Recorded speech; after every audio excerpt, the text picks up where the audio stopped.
ओम शांति। 14/12/2022। बाबा कहते, मीठे बच्चे, तुम्हें ज्ञान का तीसरा नेत्र मिला है। तुम त्रिकालदर्शी बने हो, लेकिन यह अलंकार अभी तुम्हें नहीं दे सकते क्योंकि तुम पुरुषार्थी हो। प्रश्न है, गृहस्थ व्यवहार। गृहस्थ में रहते कर्म अवश्य करना है, लेकिन किस एक बात की संभाल जरूर रखनी है। बाबा का उत्तर है, कर्म करते व्यवहार में आते अन्न की बहुत परहेज करनी है। अन्न की बहुत परहेज रखनी है। पतितों के हाथ का नहीं खाना है। अपने को बचाते रहना है। कर्म सन्यासी नहीं बनना है, लेकिन परहेज जरूर रखनी है। तुम कर्मयोगी हो। कर्म करते बाप की याद में रहो तो विकर्म विनाश होंगे। ओम शांति। बाप बच्चों को बैठ समझाते हैं। जब कोई गीता आदि सुनाते हैं तो कहते हैं, यदा यदा धर्मस्य ग्लानि भवति भारत। जब जब धर्म की गिलानी, अधर्म की वृद्धि होती है, तब भगवान आते हैं। बरोबर धर्म की गिलानी होती है। गिलानी माना निंदा। तो भारत में धर्म की गिलानी और अधर्म की वृद्धि हो जाती है। मैं आता ही तब हूँ जब यह हालत होती है। बहुत दुखी है, बहुत दुख है। मौत सामने खड़ा है। विनाश के लिए मूसल भी तैयार हैं। अभी तुम बच्चे जानते हो बाबा आया हुआ है आदि सनातन धर्म की स्थापना करने। ब्रह्मा द्वारा स्थापना, शंकर द्वारा विनाश, विष्णु द्वारा पालना। बरोबर यह तीनों कर्तव्य अभी चल रहे हैं। अभी तुम ब्राह्मण हो और जानते हो अभी हम ब्राह्मणों से फिर देवता बन रहे हैं। अभी बाबा के पौत्रे हैं। शिव बाबा का एक बच्चा, एक से फिर तुम कितने बच्चे बन जाते हो। पत्तों को पावन बनाने की सेवा तुम कर रहे हो। यह है बेहद का यज्ञ। यज्ञ में सारी पुरानी दुनिया स्वाहा हुई थी। इस यज्ञ के बाद फिर कोई यज्ञ होगा ही नहीं। सतयुग त्रेता में कोई यज्ञ रचते ही नहीं। यज्ञ रचते ही हैं विघ्नों को हटाने के लिए। यह तो बहुत भारी विघ्न है, तो इसके लिए बड़ा यज्ञ चाहिए। यह है बेहद का यज्ञ। इसमें पुरानी दुनिया की सामग्री जो भी है वह सब स्वाहा होनी है। रुद्र अथवा शिव बाबा एक ही है। जैसे शिव का रूप है वैसे रुद्र का भी रूप है। श्री कृष्ण तो साकारी है। इसका सच्चा नाम ही है शिव ज्ञान यज्ञ। शिव बाबा कहते हैं, रुद्र बाबा नहीं कहते हैं। भोला भंडारी शिव बाबा को कहते हैं। यह है शिव बाबा का यज्ञ। उसने हमें सृष्टि के आदि मदंत की नॉलेज मिल रही है। उनसे हमें सृष्टि के आदि मदंत की नॉलेज मिल रही है। तुम जानते हो हमको ज्ञान का तीसरा नेत्र मिला है। देवताओं को तीसरा नेत्र दिखाते हैं ना, परंतु यह है ज्ञान का तीसरा नेत्र जो तुम ब्राह्मणों को मिलता है, जिससे तुम देवता बनते हो। वहाँ तीसरे नेत्र की दरकार नहीं है, परंतु तुमको तो दिखा नहीं सकते। बावन का तुमको तो दिखा नहीं सकते क्योंकि तुम पुरुषार्थी हो। चलते चलते भाग जाते हो, इसलिए जो फाइनल रिजल्ट वाले हैं उनको यह अलंकार दिए। नहीं तो देवताओं के पास थोड़े ही शंख चक्र आदि है। यह सृष्टि चक्र के आदि मध्य अंत की नॉलेज तुमको सुना रहे हैं। उन्होंने फिर शास्त्रों में लिख दिया है कि स्वदर्शन चक्र से फलाने को मारा, यह किया। बाप कहते हैं, मैं तो पतितों को पावन बनाने आता हूँ। इसमें हिंसा की तो बात ही नहीं। देवताओं का है ही अहिंसा परमो धर्म। श्री कृष्ण के लिए फिर हिंसा करना कैसे लिखा है, कैसे वंडरफुल चित्र बनाए हैं। वहाँ ही गीता सुनाते हैं, राजयोग सिखाते हैं। वहाँ ही फिर किसी को मारते हैं, वहाँ ही फिर किसी को मारते हैं।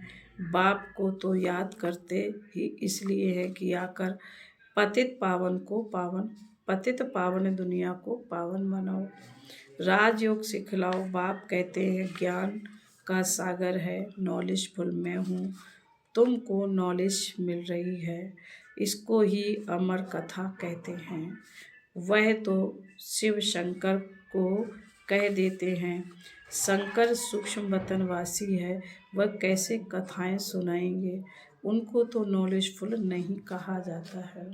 शिव बाबा सारे सृष्टि चक्र का राज समझाते हैं, जो नॉलेज कोई के पास है नहीं। बाप धनी को ना जानने के कारण ही आर्फन बन पड़े हैं, लड़ते झगड़ते रहते हैं। सतयुग में कोई झगड़ा होता ही नहीं, ना रोना ना पीटना, इसलिए मोहजीत राजा की कथा सुनाते हैं।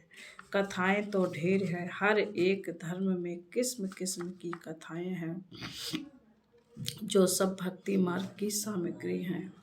भक्ति करते हैं भगवान से मिलने के लिए, आधा कल्प भक्ति करते आए हैं, भगवान तो किसी को मिला ही नहीं। अब बाप ने तुम बच्चों को परिचय दिया है, तुम्हें फिर औरों को देना है। सन सोस फादर, तो बाप का परिचय दे सबको नॉलेज बताते रहते हो। तुम हर एक बच्चे की बुद्धि में है कि शिव बाबा हमारा रूहानी बाप है। यह भी भक्ति मार्ग वालों को समझाना है कि तुम्हारे दो बाप हैं, एक लौकिक बाप, दूसरा पारलौकिक बाप, जिसको गॉड फादर कहते हैं, जिसने यह बेहद की रचना रची है। बाप से तो जरूर वर्षा मिलता होगा, वह है ही स्वर्ग की रचना रचने वाला। भारत स्वर्ग था, इन लक्ष्मी नारायण का राज्य था।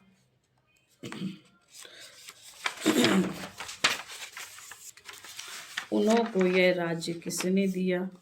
कलयुग अंत में कोई भी विश्व का मालिक है नहीं, यह है ही रावण का राज्य। बाबा कहते हैं, खुद भी कहते हमको राम राज्य, नई दिल्ली में दैवी राज्य चाहिए। राम राज्य है सतयुग त्रेता, रावण राज्य है द्वापर कलयुग। द्वापर से ही भक्ति मार्ग शुरू होता है, विकार भी शुरू होते हैं, जिसको निशानियां भी हैं। जगन्नाथपुरी के मंदिर में बाहर देवताओं के गंदे चित्र बनाए हैं, ताज तख्त आदि वही है, सिर्फ चित्र विकारी दिखाते हैं। जब देवताएं वाम मार्ग में जाते हैं तो फिर धरती की उथल पाथल भी होती है, सोने हीरे के महल सब नीचे चले जाते हैं। पूजा के लिए कितनी भारी मंदिर बनवाया, पूजा के लिए कितना भारी मंदिर बनाया है। भक्ति मार्ग में आपे ही पूजा पे ही पुजारी। बाप समझाते, मैं तो पुजारी नहीं बनता हूँ, अगर मैं बनूँ तो मुझे फिर पूज्य कौन बनाएगा। मैं ना पतित बनता हूँ ना बनाता हूँ। पतित तुमको रावण बनाते हैं, जिसको जलाते आते हैं। इस समय पाप आत्माओं की दुनिया है, गाते भी है पतित पावन आओ, फिर कह देते पतित पावन सीताराम। झट त्रेता वाले राम की याद आ जाती है, अब वह तो पतित पावन नहीं है। बाप यह सब बातें समझाते हैं, तुम सब सीताएं हो, द्रौपदियाँ हो, एक की बात नहीं है। द्रौपदी को 5 पति दिखाते हैं, ऐसी बात है नहीं। भारत ही प्राचीन पवित्र खंड था, क्योंकि पतित पावन परमपिता परमात्मा का बर्थ प्लेस है। उसने यहाँ आकर पतित नरकवासियों का उद्धार किया है। सब धर्म वाले गॉड फादर को याद करते हैं, क्योंकि सब तमो प्रधान हैं।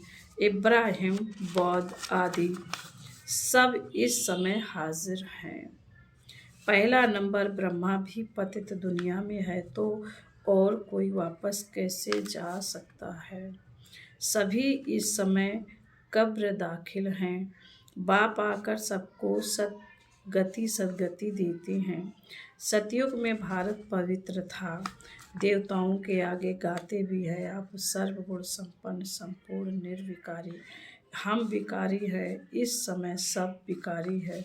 सबको निर्विकारी बनाने बाप को आना पड़ता है।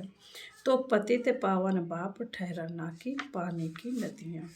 पतित पावन ज्ञान के सागर से निकली हुई यह ज्ञान गंगाएं, शिव शक्ति सेना।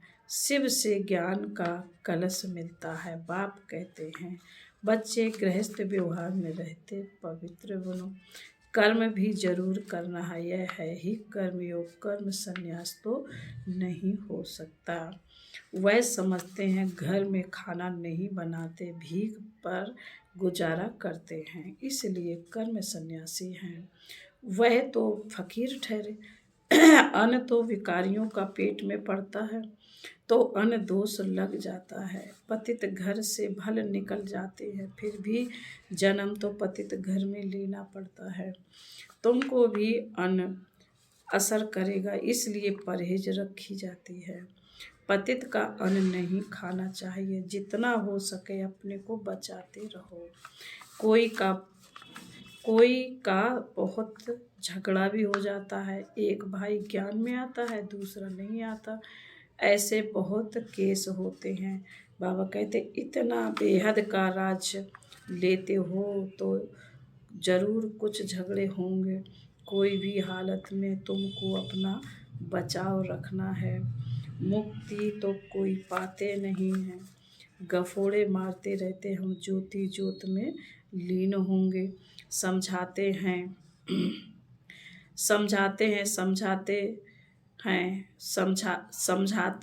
समझाते आखिर उन्हों की बुद्धि में भी आएगा कि यह बात ठीक है। सतयुग की आयु अगर लाखों वर्ष होती तो संख्या बहुत बढ़ जाती। अभी तो संख्या और ही सबसे थोड़ी है, क्योंकि कन्वर्ट हो गए हैं और धर्मों में। देवता धर्म वाले हैं सूरवंशी। राम को फिर क्षत्रिय की निशानी दे दी है। अभी तुम रूहानी क्षत्रिय हो, माया पर जीत पाते हो। इसमें मैं समझने की बड़ी बुद्धि चाहिए। योग भी बड़ा सहज है। आत्माओं का योग लगता है परमपिता परमात्मा के साथ। योग आश्रम तो बहुत है, परंतु वह सब हठ योग कराते हैं। यह थोड़े ही कहते हैं परमपिता परमात्मा के साथ योग लगाओ। तुम बच्चे जानते हो बाबा हमको दलाल के रूप में मिले हैं। कहते हैं मामे कम याद करो तो खाद निकल जाएगी। याद करते करते तुम मुक्ति धाम में चले जाएंगे। बाप बैठ समझाते बच्चे दुनिया का हाल देखो क्या हो गया है। तुम जो विश्व के मालिक थे अब बेगर बन पड़े हो। फिर बेगर टू प्रिंस बनना है। भारत बेगर है। पतित राजाएं पावन महाराजा महारानी के मंदिर बनाकर पूजा करते हैं। निराकार शिव बाबा की पूजा करते। जरूर कुछ किया होगा। कितने मंदिर हैं तुम अभी जानते हो। 5000 वर्ष पहले भी आकर राजयोग सिखाया था। तुमने अनेक बार राज्य किया है और गवाया है। अब फिर शांति धाम और सुख धाम को याद करो। दुख धाम को भूलते जाओ। यह सब विनाश होना है। फिर तुम स्वर्ग के मालिक बन जाएंगे। मैं तुम्हारा बेहद का बाप हूँ। तुमको बेहद का वर्षा देने आया हूँ। तुम्हारी दिल में खुशी है। हम अपनी राजधानी श्रीमत पर स्थापन कर रहे हैं, परंतु है सारा गुप्त। रावण पर जीत पानी है। गाया भी जाता है माया के जीते जगत जीत। गाया भी जाता है माया जीते जगत जीत। 5 विकारों पर जीत पानी है। 5 विकारों का संन्यास करना। खिवैया तो एक है, सबकी सदगति करने वाले सतगुरु बिगर घोर अंधियारा है। भारत में गुरु तो बहुत है। हर एक स्त्री का पति भी गुरु है।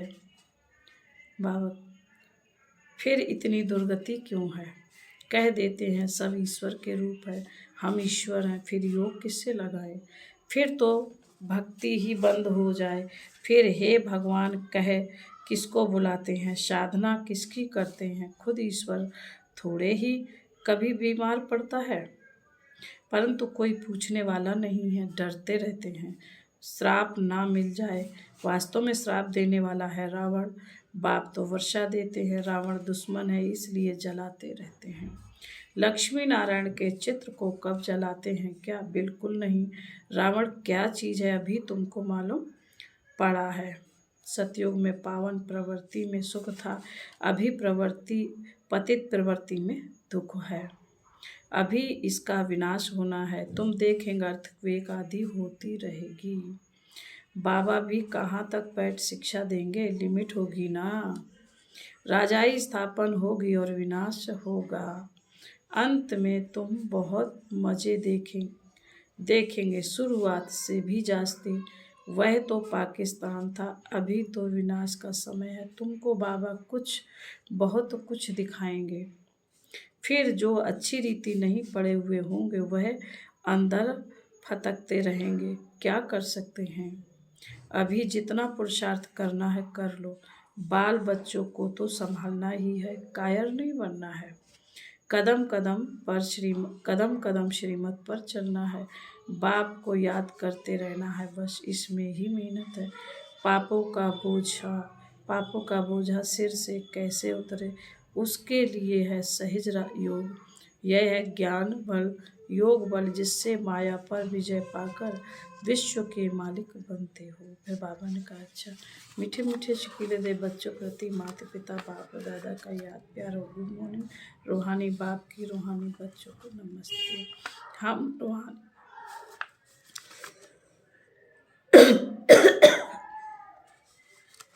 हम रूहानी बच्चों की रूहानी माता पिता बाप दादा को याद प्यार गुड मॉर्निंग और नमस्ते। ओम शांति। धारणा के लिए मुख्य सार है। बाबा ने कहा श्रीमत पर ज्ञान और योग बल से माया पर विजय पानी है। विनाश के पहले अपने विकारों को विनाश करना है। नंबर 2, बेहद का राज लेने के लिए हर बात में अपना बचाव करते रहना है। अन्य दोष से बहुत संभाल करनी है। वरदान है संगम युग के महत्व को जान, स्नेह की अनुभूतियों के समाने वाले स्नेह की मूर्तियों में समाने वाले संपूर्ण ज्ञानी योगी भव। दोबारा से वरदान सुनेंगे। संगम युग के महत्व को जान, स्नेह की अनुभूतियों में समाने वाले संपूर्ण ज्ञानी योगी भव। संगम युग परमात्म स्नेह का युग है। इस युग के महत्व को जानकर स्नेह की अनुभूतियों में समा जाओ। स्नेह का सागर स्नेह के हीरे मोतियों की थालियां भरकर दे रहे हैं, तो अपने को सदा भरपूर करो। थोड़े से अनुभव में खुश नहीं हो जाओ, संपन्न बनो। ये परमात्म प्यार के हीरे मोती अनमोल हैं, इससे सदा सजे सजाए रहो, क्योंकि यह स्नेह ही योग है और स्नेह में समाना ही संपूर्ण ज्ञान है। ऐसे रूहानी स्नेह का सदा अनुभव करने वाले ही संपूर्ण ज्ञानी योगी हैं। स्लोगन है जो व्यर्थ की फीलिंग से परे रहता है, जो व्यर्थ की फीलिंग से परे रहता है वही माया जीत बनता है। ओम शांति।